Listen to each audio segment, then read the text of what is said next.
Rome's rise was no accident. It was a storm of steel, discipline, and blood.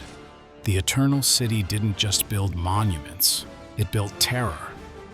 Enemies didn't speak of aqueducts or Senate decrees. They whispered names, names that froze blood mid-vein, names that made kings tremble before an eagle standard ever appeared on the horizon. Tonight, we're counting down the commanders who turned fear itself into a weapon. Men who didn't just win battles, they reshaped the psychology of entire nations. And the one who stands above them all, so feared, even Hannibal, the scourge of Rome, admitted his dread of him. When a Roman army was on the march, the ground shook and scouts never returned. But worse than the sight of steel was the sound of a name. A single word strong enough to scatter tribes, force kings to negotiate, and empty battlefields before the fight began. That is the true test of fear, and the essence of our ranking today. They called him the last Roman, and honestly, it's a title that barely scratches the surface of his monumental achievement. But his enemies, they probably called him something far less flattering. Perhaps the grim negotiator, or Attila's bane. You see, by 451 AD, the Western Roman Empire wasn't just declining, it was wheezing its last, a crumbling colossus held together by spit and prayer. Its once mighty legions were a patchwork, a desperate mosaic of mercenaries and foederati, barbarian allies settled within Roman borders, often as unpredictable as they were necessary. Then, the unthinkable happened. Attila the Hun, the self-proclaimed scourge of God, spilled over the Rhine. His horde, a terrifying multitude numbering in the hundreds of thousands, was a force of utter devastation, sacking cities like Metz and relentlessly pushing towards Orléans. This wasn't just a raid, it was an existential threat, an apocalypse on horseback. Who could possibly stand against such a force? Enter Flavius Aetius. This wasn't a man born to easy victories. He'd spent time as a hostage among both the Goths and the Huns in his youth, an experience that gave him an unparalleled, intimate understanding of their languages, cultures, and, crucially, their military tactics. This unique perspective became his greatest asset. He knew Attila, he knew how the Hun fought, and he knew how to unite a fractured world against him. Aetius rode out not with a purely Roman army, but with a desperate, improbable coalition. He brought together former enemies, Visigoths, Alans, Burgundians, Franks, convincing them that the Hunnic threat transcended their petty squabbles. The stakes couldn't have been higher. If Attila wasn't stopped, all of Western Europe would fall. The two titans met on the Catalonian plains. Aetius, with his diverse coalition, faced Attila's seemingly unstoppable tide. This wasn't a brute force slugfest. It was a chess match played with human lives. Aetius, leveraging his intimate knowledge of Hunnic tactics, used the terrain like a seasoned wrestler uses the ropes of a ring. He let the Huns charge uphill onto a strategically important ridge, exhausting them, then countercharged with a furious wave of Visigoth cavalry at the precise moment Attila committed his reserves. The result? The Hunnic advance stopped cold. Attila, for the first time, was denied a decisive victory. Aetius didn't completely destroy the Huns, but he broke their aura of invincibility, preventing their further advance into Roman territory. The alliance held, the Western Empire bought another generation of precarious existence, a stay of execution in the face of inevitable decline. Aetius shows up at number 5 because fear, for him, was a diplomatic currency as much as a battlefield reality. He kept the empire alive not just by winning battles, but by making barbarians more scared of betraying him than of obeying him. He leveraged their fear of Attila, yes, but also instilled a profound respect, and perhaps even a subtle dread, for his own cunning and resolve. Not bad for a man who started life as a political pawn, a hostage among the very people he would one day confront. His genius lay in understanding his enemies so completely that he could turn their own strengths against them, postponing the inevitable collapse of an empire that was already on its knees. If you've ever found yourself driving through the rolling, verdant English countryside and wondered why so many of those ancient roads are suspiciously straight, well, you can lay the blame squarely at the feet of this man, Gnaeus Julius Agricola. From 77 to 84 AD, Agricola took Britain, a wild, untamed frontier often dismissed as a rainy afterthought by the grandees in Rome, and began the arduous process of transforming it into Rome's private farm. This wasn't just about conquest. It was about integration, about making the distant, misty isle irrevocably Roman. Agricola wasn't just a good general. He was a visionary governor.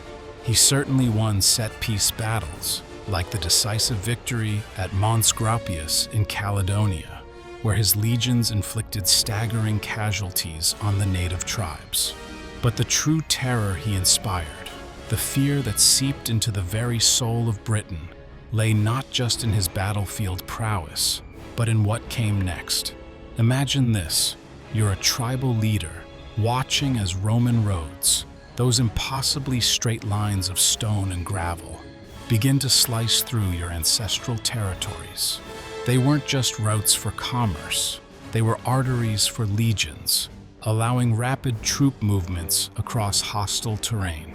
Then came the forts, not just isolated outposts, but an ever-expanding network, a visible, undeniable statement of Roman permanence, appearing every dozen miles or so, asserting control, denying freedom. Agricola's genius extended beyond military might. He implemented a policy that we might call recruit then Romanize. He understood that lasting conquest wasn't just about the sword, it was about assimilation.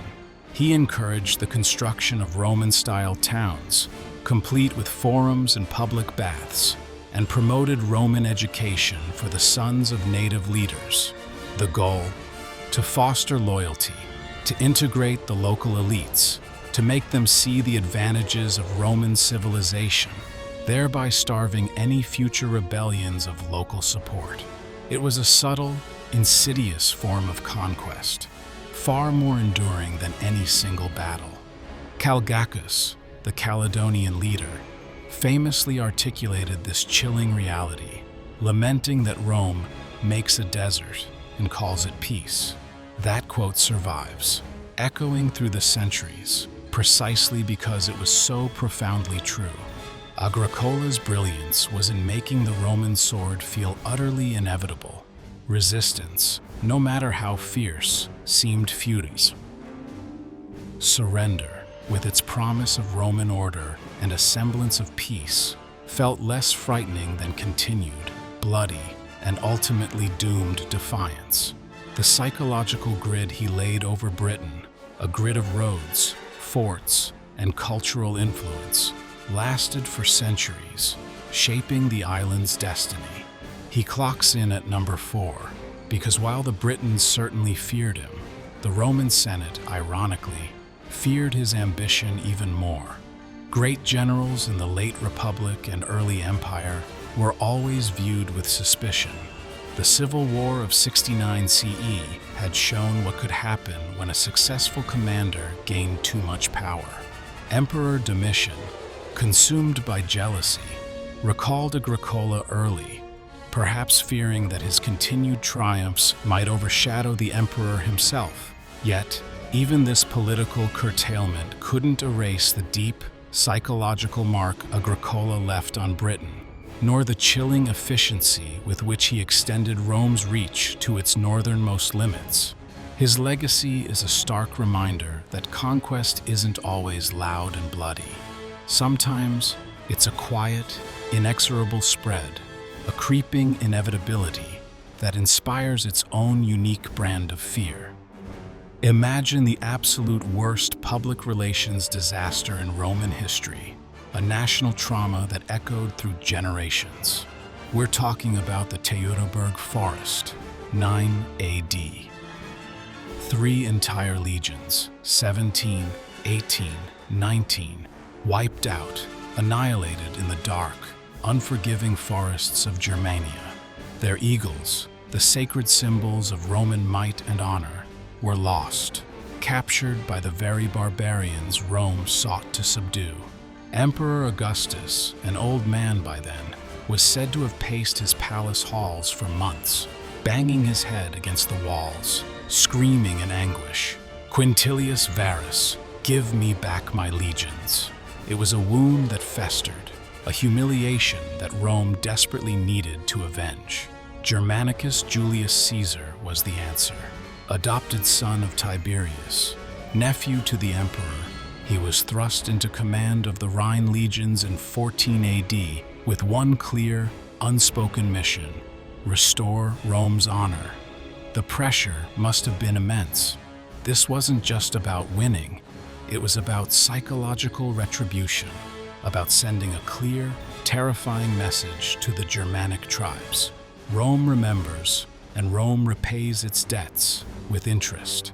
From 14 to 16 AD, Germanicus launched a series of brutal, methodical campaigns deep into Germania. He wasn't just fighting battles, he was conducting a symphony of vengeance. He marched his legions, supported by river fleets to ensure steady supply lines, into Arminius's own forest turf, a place that had become a graveyard for Roman hopes. He fought Arminius, the very chieftain who had orchestrated the Teutoburg ambush, in pitched battles, forcing him to stand and face Roman might in open terrain, a stark contrast to the ambush tactics that had brought Varus down. At the Battle of the Weser River, also known as Edistaviso, Germanicus showcased his tactical brilliance. He baited the Cherusci into attacking a seemingly isolated Roman detachment, then sprung hidden auxiliaries and hammered them against the river, inflicting immense casualties. This wasn't just a victory, it was a systematic dismantling of the Germanic coalition, a public demonstration that Rome had learned its lessons and was now operating with cold, calculated efficiency. But perhaps the most chilling act of all came afterward. Germanicus personally led his legions to the site of the Teutoburg disaster. There, they found the bleached bones of their fallen comrades, still scattered across the forest floor, and, as Tacitus recorded, severed skulls nailed to trees. In a solemn, grim ceremony, Germanicus had his men bury the remains, a powerful, symbolic middle finger to the Germanic tribes. It was a declaration that Rome would never forget, and that their dead would be honored, their sacrifice avenged. This act solidified the legion's morale and sent a shiver down the spines of any German who heard of it. The tribes never again formed a grand coalition against him. The message was received. Germanicus lands at number 3 because every Germanic bard, every chieftain around every forest fire, knew that the name Germanicus meant payback on horseback, a relentless, unyielding force of Roman retribution. His early death in 19 AD, possibly from poison, only magnified his myth. He became the man Rome could not outlast, the general whose very presence instilled such fear that even the emperor, Tiberius, grew wary of his popularity and military success, eventually recalling him. Germanicus was Rome's avenging angel, a testament to the terrifying power of Roman resolve. Conqueror of Gaul, crosser of the Rubicon, dodger of daggers, until, of course, he didn't. Gaius Julius Caesar. The name itself is synonymous with Roman power, ambition, and a military genius so profound it borders on the mythological. Caesar's battlefield record isn't just impressive, it's ludicrous, a seemingly endless parade of impossible victories that reshaped the map and the course of history. Think about it. The Siege of Alesia, a masterclass in military engineering and psychological warfare. Here, Caesar faced the combined might of Gaul, led by the brilliant Vercingetorix, who had rallied dozens of tribes against Roman rule. Caesar didn't just lay siege to the Gallic stronghold. He built two massive walls, a circumvallation to keep Vercingetorix and his forces trapped inside, and a contravallation facing outwards to keep a massive Gallic relief army out.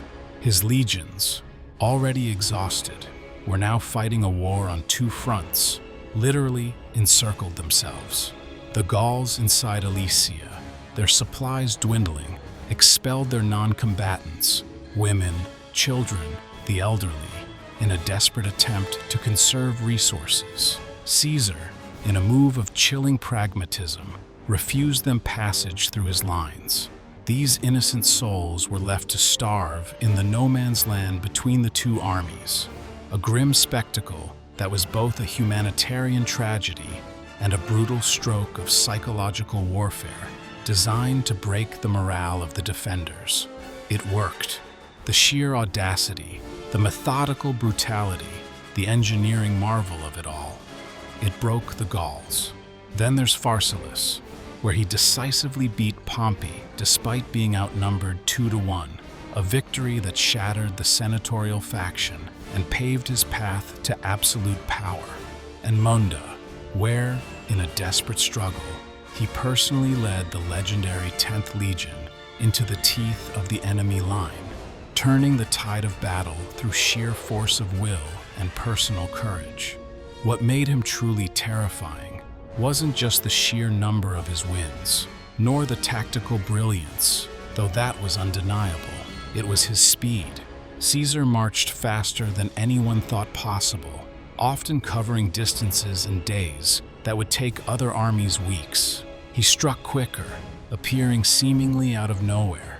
Celtic kings would wake to find Roman camps already dug on their doorsteps, the bread still warm from Roman ovens.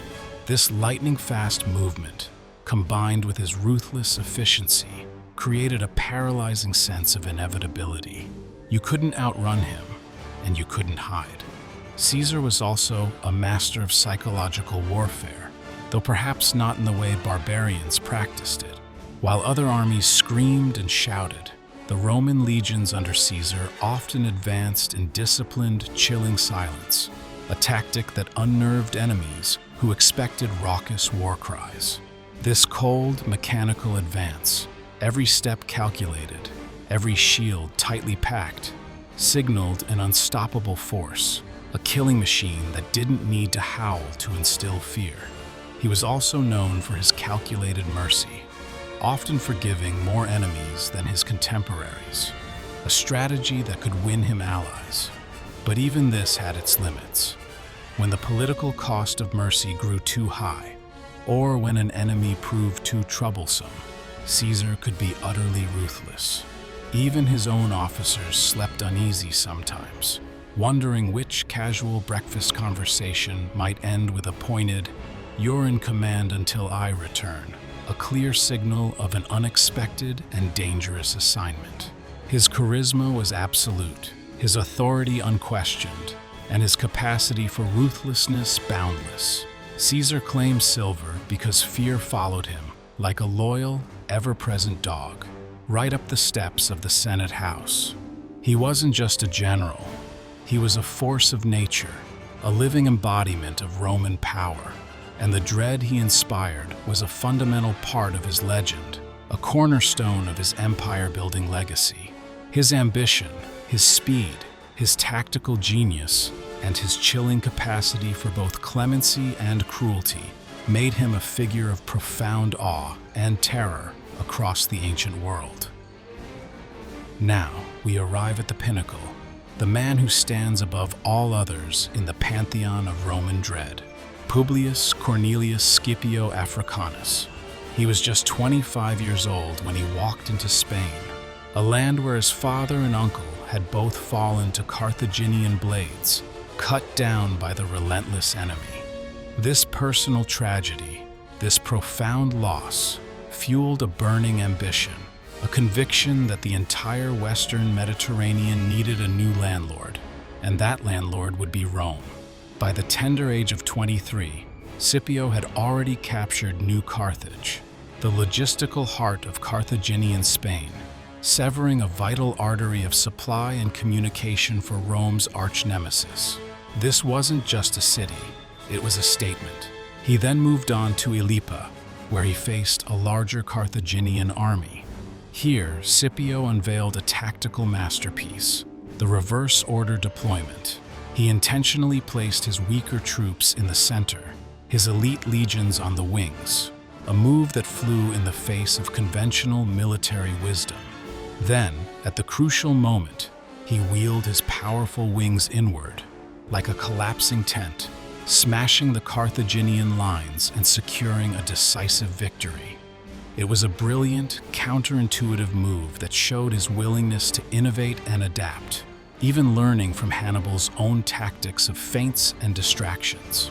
But the true masterpiece, the battle that cemented his legendary status and changed the course of Western history, was Zama in 202 BC. Think about the context. Hannibal, the bogeyman, the man who had haunted Roman nightmares for decades, the general who had inflicted the most crushing defeats on Rome, stood arrayed against him. Hannibal, with his war elephants, his seasoned veterans, and his unparalleled reputation, was finally back on African soil, ready for a showdown. Scipio didn't just meet him, he outmaneuvered him, outthought him, and ultimately broke him. Hannibal deployed his fearsome war elephants, hoping to sow chaos among the Roman ranks. But Scipio had anticipated this. He countered by ordering his legions to open lanes, creating corridors for the elephants to charge through harmlessly, neutralizing their terrifying impact. It was a stroke of genius, turning Hannibal's greatest weapon into a liability. The battle raged, a brutal clash of titans, but the decisive blow came from Scipio's masterful use of cavalry. Having initially driven off the Carthaginian horse, his Numidian cavalry, led by the brilliant Massinissa, returned at the critical moment, crashing into Hannibal's rear, sealing the Carthaginian fate. Carthage sued for peace, its power broken. Rome, no longer just a regional power, became an empire, its destiny irrevocably forged on the sands of Zama. Scipio was the architect of this new world order. Scipio Africanus tops this list because the fear he inspired wasn't just in his enemy's soldiers, it was in their greatest general. Even Hannibal, years later, sipping wine in exile, when asked who the greatest generals were, listed Alexander, then Pyrrhus, and then himself. But when pressed on who he would have ranked if he had defeated Scipio, Hannibal allegedly responded that he would have placed himself before all others. But then, with a wry smile, he admitted that Scipio was the only man alive he truly feared. When the greatest general of your age, the man who had terrorized Rome for a generation, says that about you, you're not just feared. You're not just a formidable opponent. You are the benchmark for fear itself. Scipio Africanus didn't just win a war. He won the psychological battle against Rome's most enduring nightmare, securing his place as the most feared commander in Roman history. So there they are. Aetius, the cunning coalition builder who stared down the Hunnic apocalypse. Agricola, the relentless road layer who wove Roman control into the very fabric of Britain. Germanicus, the avenger who made Germania tremble and reclaimed Rome's lost honor. Caesar, the whirlwind who redefined speed and psychological warfare, whose very name commanded dread. And Scipio, the elephant dancer who conquered Rome's ultimate bogeyman, Hannibal himself. Each of these men, in their own unique, terrifying way, turned the Roman eagles into something far more than mere symbols. They transformed them into grim promises, promises that the legions were coming, that their disciplined, relentless advance was inevitable. and that no fortress, no impenetrable forest, no barbarian horde, no matter how vast or fierce, could ultimately stop them. Which commander makes your hair stand on end? Whose name still sends a shiver down your spine? Drop your own ranking below. Challenge a friend to debate your choices. And remember, in the ancient world, where empires rose and fell on the strength of their armies, fear wasn't just an emotion, it was just another word for survival.